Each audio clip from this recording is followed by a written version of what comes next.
Hello साथियों, आज मैं आपके लिए लेके आया हूँ रीट के लिए साइकोलॉजी से रिलेटेड टॉप 15 पीवाईक्यूज जो कि प्रीवियस ईयर एग्जाम्स में आ चुके हैं और बार बार पूछे जाते हैं, जैसे सी टेट में, रीट में और सेकंड ग्रेड में पूछे जा चुके हैं। तो ये साइकोलॉजी के क्वेश्चंस आपको जो है आपकी प्रिपरेशन को और भी बेहतर बनाएंगे। इसी के जरिए मैं जो है आपके साइकोलॉजी को और मजबूत करने की कोशिश करूँगा। तो ये जो रीट के 15 टॉप 5 पीवाईक्यूज हैं साइकोलॉजी से रिलेटेड, इनकी शुरुआत करते हैं। तो आपके सामने सबसे पहला क्वेश्चन है कि व्यक्तित्व का शारीरिक रूप से वर्गीकरण करने वाला मनोवैज्ञानिक कौन है। ये क्वेश्चन सी टेट में लेवल सेकंड 2013 में पूछा जा चुका है। तो option A Sheldon, Allport, would और स्किनर। तो इसका जो राइट आंसर हो जाएगा वो मैंने लगाया है यहाँ पे ऑलपोर्ट, लेकिन राइट आंसर था शेल्डन।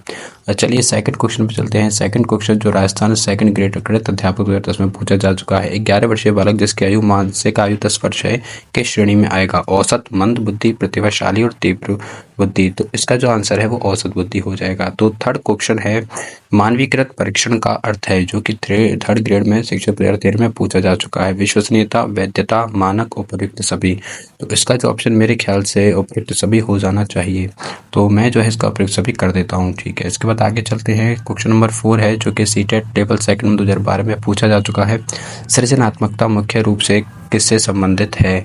मॉडलिंग से, अनुकरण, अभिसारी चिंतन, अपसारी, बहुविध। तो इसका जो ऑप्शन में थोड़ा सोचना पड़ सकता है, तो इसके लिए मैंने अभी ये पढ़ा नहीं था तो मैंने इस पर अनुकरण लगाया। इसका जो आंसर था वो अपसारी बहुविध हो जाएगा। तो चलिए नेक्स्ट क्वेश्चन की ओर चलते हैं। नेक्स्ट क्वेश्चन, क्वेश्चन नंबर 5, एक सफल इंटीरियर डिजाइनर में किस तरह की बुद्धि की प्रबलशीलता होती है? ये जो क्वेश्चन है वो थर्ड ग्रेड में शिक्षक की में 2013 में पूछा जा चुका है। अमूर्त बुद्धि, मूर्त बुद्धि, सामाजिक बुद्धि और सामान्य बुद्धि। तो इसके आंसर के लिए मैंने अमूर्त बुद्धि, इसका सही हो जाएगा। चलिए नेक्स्ट क्वेश्चन की ओर चलते हैं। इसके बाद अपन इसमें मूर्त बुद्धि गलत था ना। अच्छा, क्वेश्चन नंबर 6, दूसरे वर्ष के अंत तक शिशु का शब्द भंडार हो जाता है। ये क्वेश्चन थर्ड ग्रेड में शिक्षक में 2011 में पूछा जा चुका है। 2001 लिखा हुआ, 201 लिखा हुआ है 2011 में। इसका जो आंसर हो जाएगा 100 शब्द। अगले क्वेश्चन की ओर चलते हैं। तो क्वेश्चन नंबर 6 में इसका आंसर हो जाएगा 100 शब्द। तो अगले क्वेश्चन की ओर चलते हैं। क्वेश्चन नंबर 7, एक बालक संगीत की अद्वितीय प्रतिभा का धनी है, उसके लिए निम्न में से कौन सी श्रेणी सर्वश्रेष्ठ है? ये क्वेश्चन सेकंड ग्रेड संस्कृत शिक्षक 2010 में पूछा जा चुका है। तो सृजनशील, प्रतिभाशाली, बुद्धिमान, विशिष्ट। मेरे ख्याल से इसका जो आंसर है वो विशिष्ट हो जाना चाहिए, तो मैं इस पे जो है विशिष्ट पे क्लिक कर देता हूँ, जो कि सही है। इसके बाद विशिष्ट इसका आंसर हो जाएगा। क्वेश्चन नंबर 8 की ओर चलते हैं। सृजनशीलता के पोषण हेतु एक अध्यापक को अपने विद्यार्थी को रखना चाहिए। ये क्वेश्चन रीट लेवल फर्स्ट 2012 में पूछा जा चुका है। ये सृजनशीलता से संबंधित क्वेश्चन है और इसके ऑप्शन है कार्य केंद्रित, लक्ष्य केंद्रित, कार्य केंद्रित व लक्ष्य केंद्रित और पुरस्कार प्रेरित। तो मैं जो है इसमें कार्य केंद्रित व लक्ष्य केंद्रित पर दबा देता हूँ, लेकिन सही आंसर है इसका, जो सही आंसर होगा वो होगा कार्य केंद्रित। चलिए नेक्स्ट क्वेश्चन की ओर चलते हैं। क्वेश्चन नंबर 9, प्रतिभाशाली बालकों की पहचान निष्पादन परीक्षणों द्वारा कठिन मानी जाती है, इसका उपयुक्त कारण किस विकल्प में दिया गया है? तो ये जो क्वेश्चन है वो सेकंड ग्रेड विज्ञान अध्यापक 2010 में पूछा जा चुका है। ऑप्शन है निष्पादन मापन में से पढ़ाई में पिछड़े हुए प्रतिभाशाली बालक को नहीं पहचान सकते। ऑप्शन बी, बुद्धि लब्धि और निष्पादन में कोई संबंध नहीं है, निष्पादन मापन बहुत कठिन है और बुद्धिमान की विश्वसनीय निष्पादन मापन से अधिक है। तो इसमें थोड़ा सोचना पड़ सकता है, क्योंकि निष्पादन बालकों के, प्रतिभाशाली बालकों के बारे में पहचान करना थोड़ा कठिन काम हो जाता है। तो इसका जो राइट आंसर हो जाएगा वो ऑप्शन नंबर ए, निष्पादन मापन से पढ़ाई में पिछड़े हुए प्रतिभाशाली बालक को नहीं पहचान सकते। अगले क्वेश्चन पे चलते हैं। मानसिक विकास को प्रभावित करने वाले कारक हैं। ये क्वेश्चन छत्तीसगढ़ टीईटी में लेवल फर्स्ट में पूछा जा चुका है। वंशानुक्रम, परिवार का वातावरण, परिवार की सामाजिक स्थिति, उपयुक्त सभी। तो उपयुक्त सभी इसका राइट आंसर हो जाएगा।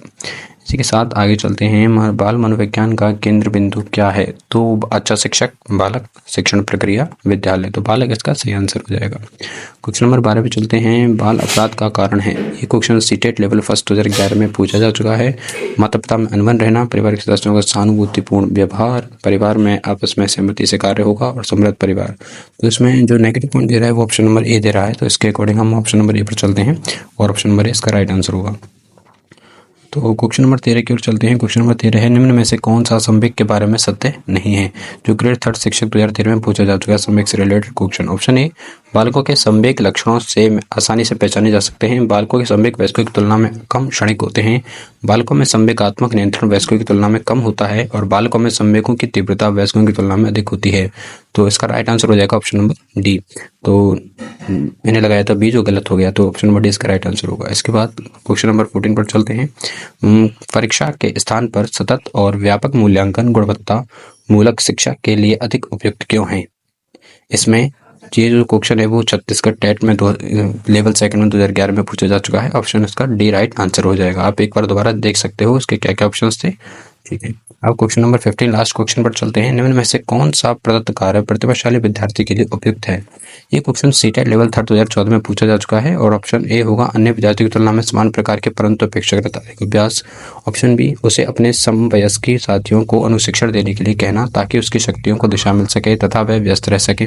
ऑप्शन सी विभिन्न विषयों को ध्यान में रखते हुए विज्ञान की एक नई आदर्शात्मक पुस्तक का निर्माण करना। ऑप्शन डी संपूर्ण कक्षा की अपेक्षा उसे अपनी पाठ्यपुस्तक को शीघ्र समाप्त कर देना। तो इसका option number C right answer हो जाएगा।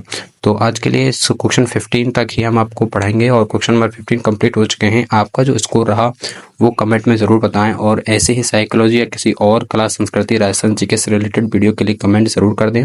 तो हम ऐसे ही आपके लिए क्वेश्चन चलाते रहेंगे जो कि प्रीवियस ईयर क्वेश्चन एग्जाम्स में पूछे जा चुके हैं, जैसे कि आपको बताया कि सीटेट और रीट जैसे एग्जाम्स में। तो आपको ये वीडियो कैसी लगी इसके बारे में कमेंट करके ज़रूर बताएं और ऐसे ही वीडियो के लिए कमेंट ज़रूर कर दें।